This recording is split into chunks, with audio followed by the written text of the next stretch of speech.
Racketeering can include a range of criminal acts such as fraud, bribery, money laundering, trafficking, sex trafficking, and more. Including one instance of kidnapping during which Combs carried and displayed a firearm to a female victim, so that part. Combs carried and displayed a firearm to a female victim. So that part is new.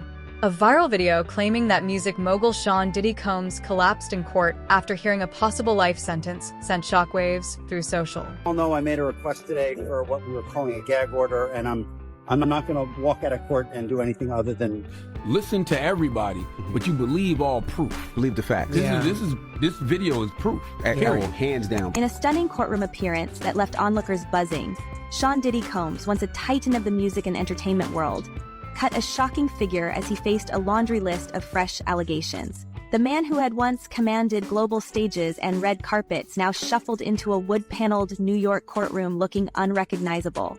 Reports described his appearance as bloated and unkempt, with his tan prison-issued jumpsuit hanging loosely around his frame and a scruffy gray beard framing a face that seemed to carry the weight of the world. Gone was the polished magnet image of the Bad Boy Records mastermind. Instead, what stood before the court was a man visibly weathered by months of incarceration, legal battles, and public scrutiny. Today, just to tell the truth, so hopefully we can get down to the bottom of this. I'm 100%, the charges against me are 100% false, and hopefully due to time, we'll start to see that. The scene unfolded to a packed gallery. Family members, including his mother Janice and children, sat quietly in support, their expressions a mix of concern and resilience. As Diddy entered the room, he greeted them with a faint smile and blew a two-handed kiss, a rare moment of warmth in an otherwise tense proceeding. But it wasn't long before the gravity of the situation took center stage. The hearing was to address the latest allegations against him, which painted a damning picture of a man accused of wielding power and influence in deeply troubling ways. Pledged to give up his passport to prevent any quick getaways to tropical hideaways, and agreed to house arrest. He basically pleaded, "I'll stay locked at home. Just keep me out of jail." His lawyer also proposed regular illicit item tests, nightly visitor logs, and strict limits on female visitors, only allowing family members like his mom, daughters, and their mothers. Diddy was throwing down every card he had, doing whatever it took to convince the judge to release him. Sean Diddy Combs ordered to stay behind bars. His lawyers offered up his Miami home, his mother's home, as well as collateral. Also, he would forfeit his passport, but it wasn't enough to keep him out of jail until trial. Despite the impressive bail proposal, the judge refused to budge. And here's where things got dicey. The prosecution laid out a strong argument that Diddy wasn't exactly a guy you could trust to stay out of trouble. They dug into his past and revealed some pretty damaging information. One standout detail was a series of unsettling old texts. In one message from 2016, Diddy seemed desperate, practically begging for help. He'd just been seen on camera in a hotel with ex-girlfriend Cassie Ventura, and in a panic he texted, "Call me, the cops are here. I got 6 kids, please call. I'm surrounded. You're going to abandon me all alone?" The text painted a picture of someone who could get manipulative when things got heated. Diddy Combs, once a titan of the music and entertainment world, cut a shocking figure as he faced a laundry list of fresh allegations. The man who had once commanded global stages and red carpets now shuffled into a wood-paneled New York courtroom, looking unrecognizable. Reports described his appearance as bloated and unkempt, with his tan prison-issued jumpsuit hanging loosely around his frame and a scruffy gray beard framing a face that seemed to carry the weight of the world. Gone was the polished magnet image of the Bad Boy Records mastermind. Instead, what stood before the court was a man visibly weathered by. Diddy Combs was just hit with 2 new federal charges in his sex trafficking and racketeering case. With trial set to start in just weeks, we're going to break down what the government is now alleging with their 3rd superseding indictment, and also the government's new request of the court to protect the identities of certain alleged victims who plan to testify. When employees, witnesses to his abuse, or others threatened Combs' authority or reputation, Combs and members and associates of the enterprise engaged in acts of violence, threats of financial and reputational harm, and verbal abuse. These acts of violence included arson and multiple acts of kidnapping, including one instance of kidnapping during which Combs carried and displayed a firearm to a female victim, so that part is new. In addition, on multiple occasions, Combs threw both objects and people, as well as hit, dragged, choked, and shoved others. On one occasion, Combs dangled a female victim over an apartment balcony. Now, that addition, Nima, of female and female, to clarify that, this is not, in fairness, this is not a paper for my doctoral thesis where I want to make sure everything is as specific as possible. Why does it matter? Why do they have to add female victim? If aren't they going to argue that anyway at trial? I don't understand why they had to be so precise there. It doesn't necessarily have to be a female or a male. We're talking about RICO predicate acts, right? So obviously under the statute, you have to have 2 or more of these acts. And we've gone through them: kidnapping, arson, extortion, other crimes of violence. But it can be to a male. It could be to a female. I don't think that's going to change the case one way or another. So you're right, Jesse. It's not necessary to identify whether the victim was male or female. The scene unfolded to a packed gallery. Family members, including his mother Janice and children, sat quietly in support, their expressions a mix of concern and resilience. As Diddy entered the room, he greeted them with a faint smile and blew a 2-handed kiss, a rare moment of warmth in an otherwise tense proceeding. But it wasn't long before the gravity of the situation took center stage. The hearing was to address the latest allegations against him, which painted a damning picture of a man accused of wielding power and influence in. Sean Combs' trial fast approaching. Prosecutors are adding to their case, now hitting the former rap mogul with additional sex trafficking charges. ABC News' chief investigative correspondent Aaron Katursky is here with those details. Good morning, Aaron. And good morning, Janae. Sean Combs is set to go on trial 1 month from today, and the case against him just got a little bigger. This morning, Sean Diddy Combs faces 2 additional criminal charges a month before he's scheduled to stand trial in New York. Federal prosecutors charge Combs with an additional count of sex trafficking and an additional count of transportation to engage in prostitution. Both relate to an individual referred to in court papers as Victim 2. Combs previously pleaded not guilty to 1 count of each of those charges, as well as the most serious charge he faces, racketeering conspiracy. For Sean Combs, the challenge in this new superseding indictment is that any one alleged victim could amount to serious prison time. He would have to disprove each and every one of the 4 alleged victims, because if even one is believed, he could serve life behind bars. Combs now faces a total of 5 federal counts that could get him decades in prison if convicted. His attorneys are downplaying the new indictment, saying in a statement these are not new allegations or new accusers. These are the same individuals, former long-term girlfriends who were involved in consensual relationships. This was their private sex life, defined by consent, not coercion. But the indictment says Combs lured women under the pretense of a romantic relationship into engaging in sexual encounters. And when he didn't get his way, prosecutors allege Combs kidnapped a woman, flashed a gun, and dangled a female victim over an apartment balcony.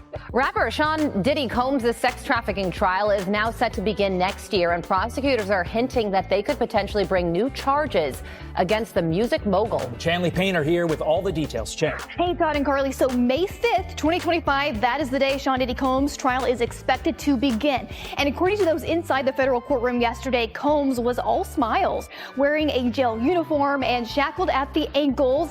And at one point, he turned towards the gallery, waving and blowing kisses to his family, who showed up to support him, including his mother and many of his children. Combs was arrested in September on several charges, including sex trafficking and racketeering conspiracy, where he faces a possible sentence of 15 years to life behind bars if convicted.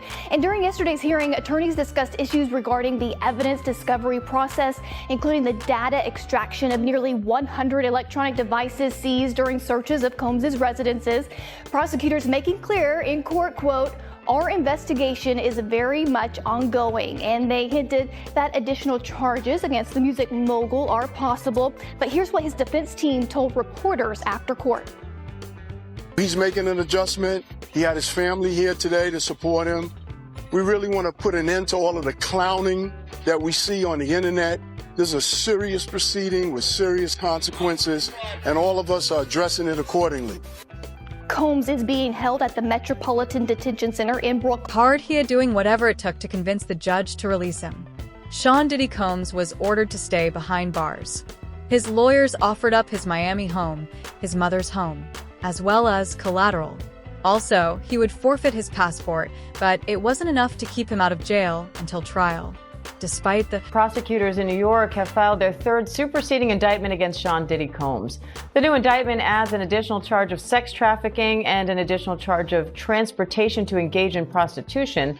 That could mean additional prison time if Diddy's convicted. Chief investigative correspondent Aaron Katursky is here with more on that. So, Aaron, what's the latest on this indictment? Third one. And these new charges, these new counts, he's already faced sex trafficking and the prostitution charges, relate to a different victim, of victim number 2. We don't know who that is, not identified in court papers, but we know there are a total of 3 alleged victims who form the basis of the criminal case against Sean Combs.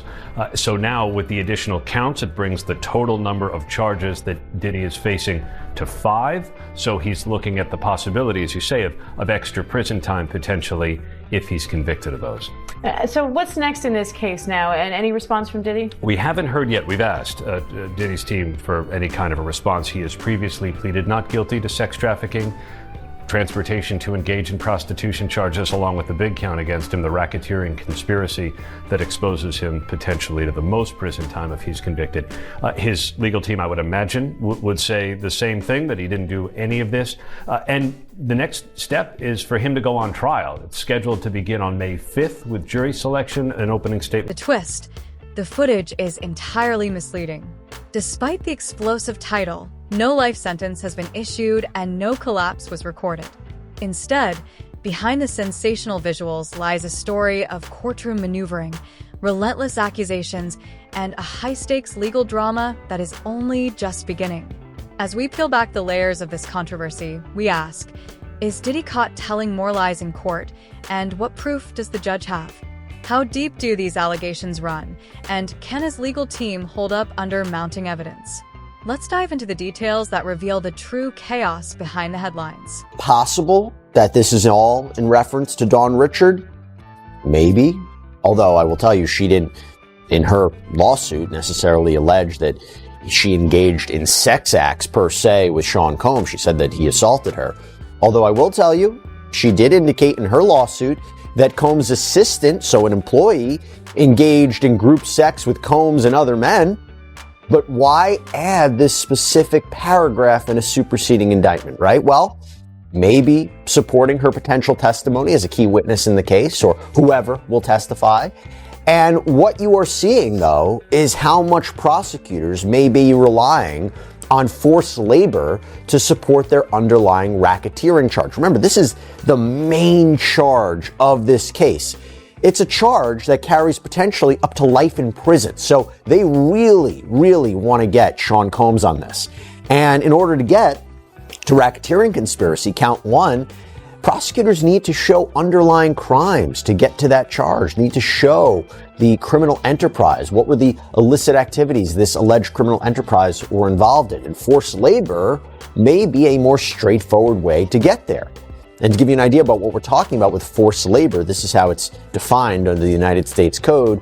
Whoever knowingly provides or obtains the labor or services of a person by any one of or by any combination of the following means, by means of force, threats of force, physical restraint, or threats of physical restraint to that person or another person. Not necessary to identify whether the victim was male or female.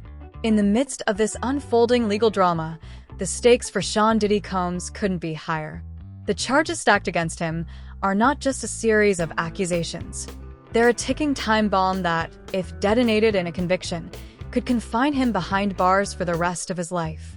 Imagine facing not only the collapse of your empire, but the horrifying reality of spending decades, potentially your entire existence, in prison. The specter of a life sentence hangs over every courtroom appearance. And it's a prospect so chilling that some say even the thought of it might have made him falter. With the Sean Combs trial fast approaching, prosecutors are adding to their case, now hitting the former rap mogul with additional sex charges. To the Federal Racketeering, Influence, and Corrupt Organizations Act, which is codified in 18 U.S.C. 1961 through 1968. RICO is the federal law that was originally designed to combat organized crime. It allows for both criminal and civil actions against individuals or organizations engaged in a pattern of racketeering activity. Racketeering can include a range of criminal acts such as fraud, bribery, money laundering, trafficking, sex trafficking, and more. Then to prove a RICO violation, the prosecutor must first show that the defendants had an enterprise, and an enterprise is any group of people associated with each other for a common purpose. Second, there needs to be a pattern of racketeering activity, which means at least 2 acts of racketeering within a 10-year period. These are known as predicate acts. And third, there has to be a connection between the defendant and the management of the enterprise through the illegal activities. And passing the RICO statute wasn't so much about being tougher on any individual crime, but about being able to prosecute crimes that were often hard to prosecute. And the indictment says that, quote, the Combs enterprise consisted of Sean Combs, aka Puff Daddy, aka P. Diddy, aka Diddy, aka PD, aka Love, the defendant, entities within the Combs business, including but not limited to Bad Boy Entertainment, Combs Enterprises, and Combs Global, individuals employed by and associated with the Combs business, and others known and unknown. The indictment claims the purpose of the enterprise was operating a global business in the media entertainment, and as part of that goal, the enterprise devoted itself preserving, protecting, promoting, and enhancing the power, reputation, and brand of Sean Combs. The indictment says Combs demanded, quote, absolute loyalty, and the people involved in the enterprise sought to enrich themselves, and Combs rewarded, quote, those who demonstrated loyalty to Combs and willingness to conceal his crimes. As to the third element, according to the government, Combs was the leader of the enterprise, and he directed his associates to, quote, lure female victims into his orbit, often under the pretense of a romantic relationship. Combs then used force, threats of force, and coercion to cause victims to engage in extended sex acts with male commercial sex workers that Combs referred to as, among other things, freak-offs. Now, these next allegations are pretty graphic, so you might want to skip ahead to this time code if it might upset you. Now, Combs apparently recorded these freak-off sessions. The indictment says the freak-offs sometimes lasted for several days in a row.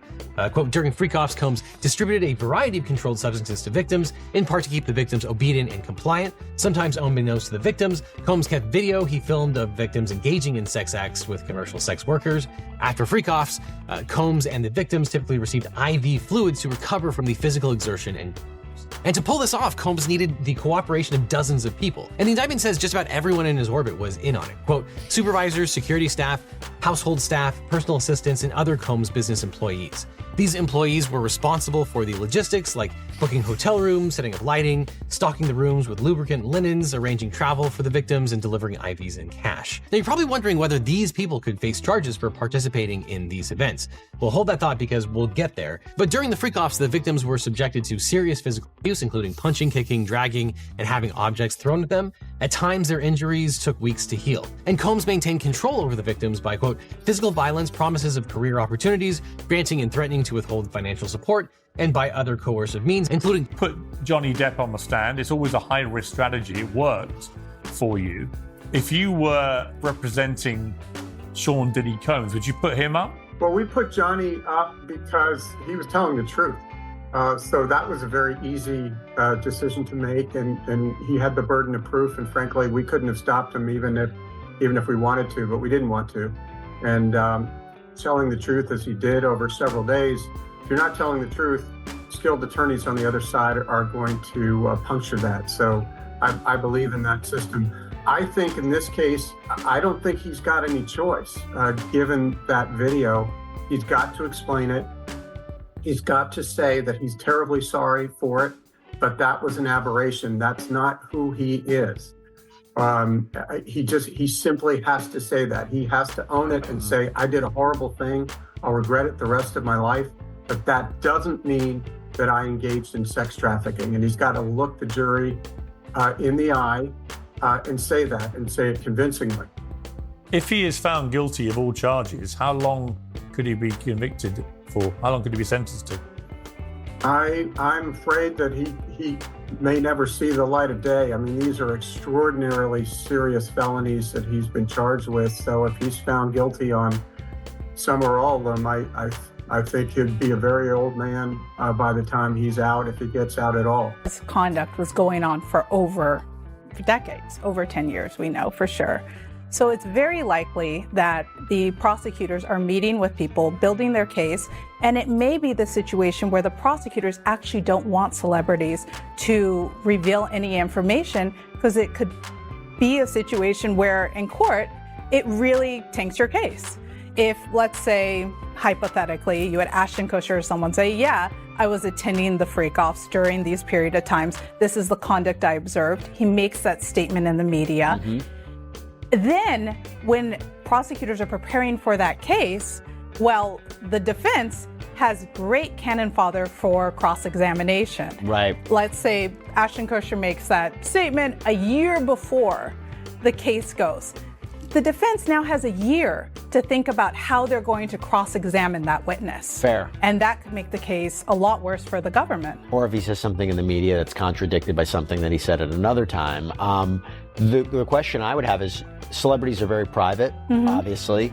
Is there a situation where the government maybe got information from high-profile celebrities, but they will not reveal during the course of this investigation or even at a trial that they got that information from celebrity A or celebrity B? Like, in other words, they can get information from witnesses, but they don't necessarily have to call them as witnesses at a trial. They can use that information to find further evidence, right? So there's a chance, correct me if I'm wrong, that they may have spoken with celebrities, but we'll never know that those conversations happened. Diddy Combs' sex trafficking trial is now set to begin next year, and prosecutors are hinting that they could potentially bring new charges against the music mogul. Chanley Payne is here with all the details. Sean. Hey Todd and Carly, May 5th, 2025. That is the day Sean Diddy Combs' trial is expected to begin. And according to those inside the federal courtroom yesterday, Combs was all smiles, wearing a jail uniform and shackled at the ankles. And at one point, he turned toward the gallery, waving and blowing kisses to his family, who showed up to support him, including his mother and many of his children. Combs was arrested in September on several charges, including sex trafficking and racketeering conspiracy, where he faces a possible sentence of 15 years to life behind bars if convicted. And during yesterday's hearing, attorneys discussed issues regarding the evidence discovery process, including the data extraction of nearly 100 electronic devices seized during searches of Combs' residences. Prosecutors making clear in court, our investigation is very much ongoing, and they hinted that additional charges against the music mogul are possible. But here's what his defense team told reporters after court. In order for them to put themselves in a position with someone who is so powerful, who can retaliate, who has the authority and the means to be able to fight cases, to put yourself in that position, there must be something there. Let's switch our focus to the government. In my opinion, I'm just going to say it the way it is. No friend historically of the successful black man, okay? None. And they start making this case, in my opinion, as a takedown of a successful black man. I think what is interesting and what was surprising to me was when I read the indictment, I dissected the indictment, and I looked at count 2, which is the sex trafficking count, the sex trafficking by force, coercion, and fraud. It only names one victim. Hey, Kathy, how are you? How do you feel about all the allegations with Diddy going on right now? And I believe that's Cassie, his longtime girlfriend. It only names that one victim, where there's so many women who've come forth with civil claims, looking for money, making allegations against them. Now, there's only one named victim in that count, and that's the count that everyone seems to be talking about, that he's involved in sex trafficking and he's using force and coercion. It's one named victim in that count, and that's surprising to me considering the amount of alleged victims there are in this case. Do you think the fact that your client is a very big celebrity played a part? Diddy made his choices. Diddy intentionally built a music empire based on exploiting people artistically, sexually, financially, and otherwise. This isn't one of those true crime stories where the person who committed a terrible offense can be looked at as a kind of sympathetic character because they only got that way from being abused or mistreated. Diddy intentionally spent his entire adult life preying on other people, taking advantage of people, and worst of all, literally torturing and abusing people. There's stuff that's coming out about him that's so disgusting it doesn't even sound real. He built a literal evil empire in the shadows of his fake, shiny, weird career that no one even enjoyed to begin with. I can't emphasize that enough. I mean, there are countless other controversial or just plain horrible things he's done throughout his life. One example that I didn't get to cover is Maze, one of Bad Boy's star artists and a legendary rapper who straight up left the music industry in the middle of his peak to pursue Christianity, later talking about how he had to escape Diddy. His story story only adds to the long list of Bad Boy Records artists who had to leave the industry to get away from Diddy. There's even more though. In 1995, he was at the scene of and accused of being involved with a shooting that killed Jake Robles, a bodyguard from Death Row Records. He also brutally attacked Nas's manager in 1998. When he was included in a video that he deemed sacrilegious, Diddy stormed into the label's office and broke his arm and jaw. Even more recently, stories have gone around about him getting into a shoving match with J. Cole, punching Drake over feeling disrespected about a beat he wanted to use, and he was even accused of physically abusing an ex as far back as 2018.